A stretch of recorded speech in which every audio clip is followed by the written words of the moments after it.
শহীদ পরিবারের যে মামলাগুলো আছে তাদের মামলাগুলোর ব্যাপারে আইনগত সহায়তা দেওয়ার জন্য আলাদা একটা সেল করে দিব। এদেরকে আমরা চিহ্নিত করব, অবশ্যই তাদেরকে জবাবদিহিতার আওতায় আনতে হবে। আমি আমার স্বরাষ্ট্রমন্ত্রী যে আছেন ওনার মধ্যে কোনো রকম গাফলতি দেখি নাই, কিন্তু ওনার কথা অনুযায়ী পুলিশ কাজ করছে কিনা এটা আমি জানি না। নতুন পুলিশ নেওয়ার প্রক্রিয়া স্যার বলছে 1 বছর আগে অসম্ভব। মামলা নিয়ে ব্যবসা করছে, কোনো স্বার্থান্বেষী মহল ভুল মামলা দিচ্ছে, প্রকৃত অভিযুক্তদের পাশাপাশি অনেক লোককে আসামি করে মামলাকে হালকা করার চেষ্টা করছে। এটা আমরা কিভাবে সলভ করব?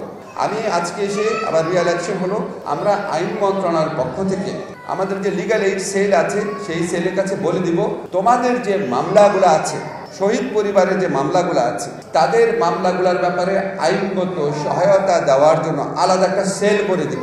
যে একজন আমাকে বলেছেন যে আমরা যেই মামলা করার কথা, আমরা মামলা করার আগে অন্য লোক মামলা করে দিয়েছে টাকা কামানোর জন্য, বাণিজ্য করার জন্য। মামলা বাণিজ্য শুরু হয়েছে, মানবতা বিরোধী অপরাধ, হত্যার অপরাধ। এই হত্যার অপরাধের বিচারের দাবি, বিচারের প্রত্যাশা, এটাকে নিয়ে ব্যবসা শুরু হয়েছে আমাদের সমাজে। এদেরকে আমরা চিহ্নিত করব, অবশ্যই তাদেরকে জবাবদিহিতার আওতায় আনতে হবে। প্রথমে আমাদের শুদ্ধভাবে মামলা করতে হবে। আমাদের আইন মন্ত্রণালয়ের পক্ষ থেকে যে লিগাল এইড একটা সেল করে দিব, এটাও তোমাদেরকে আমি কথা দিচ্ছি 7 দিনের মধ্যে করে দিব। এবং আমরা অ্যানাউন্স করে দিব তোমাদের মামলার ব্যাপারে, শহীদ পরিবারের যে মামলার ব্যাপারে তোমরা যদি লিগাল অ্যাডভাইস চাও, আমরা ওখান থেকে অ্যাডভাইসটা করতে পারবো। আমাদের পক্ষ থেকে যা করার আমরা করবো।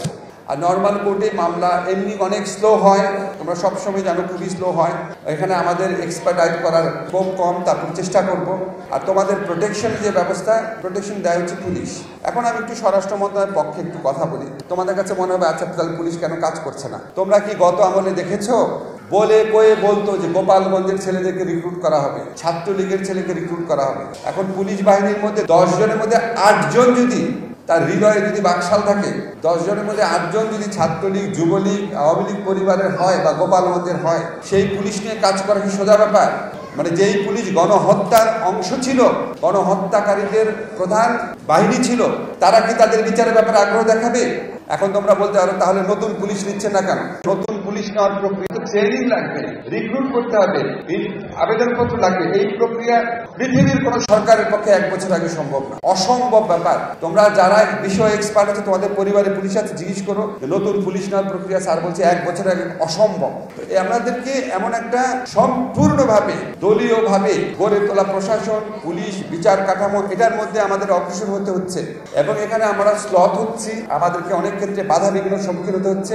আমি তোমাদেরকে নিশ্চিত করতে চাই, আমি আমার স্বরাষ্ট্রমন্ত্রী যে আছেন ওনার মধ্যে কোনো রকম গাফলতি দেখি নাই, কিন্তু ওনার কথা অনুযায়ী পুলিশ কাজ করছে কিনা এটা আমি জানি না। আমার মন্ত্রণালয় এবং আমার আশেপাশে যারা আছেন, আমার অ্যাটর্নি জেনারেল, আমি তাদের মধ্যে গাফলতি দেখি নাই। বিচার কার্যের সাথে যারা ইনভলভ আছে, আমাদের অনেক অনেক বেশি স্ট্রাগল করে কাজ করতে হচ্ছে। তোমাদের সাথে যখন আমাদের ইন্টেন্সিভ মিটিংটা হবে, তখন আরো ডিটেল যা যা প্রশ্ন করবা, সার্ভিসকে আমি বলেছি 1 সপ্তাহের মধ্যে বলবো, যা মনে প্রশ্ন আসে লিখে নিয়ে যাও, সেটা আমরা আনসার করার চেষ্টা করবো।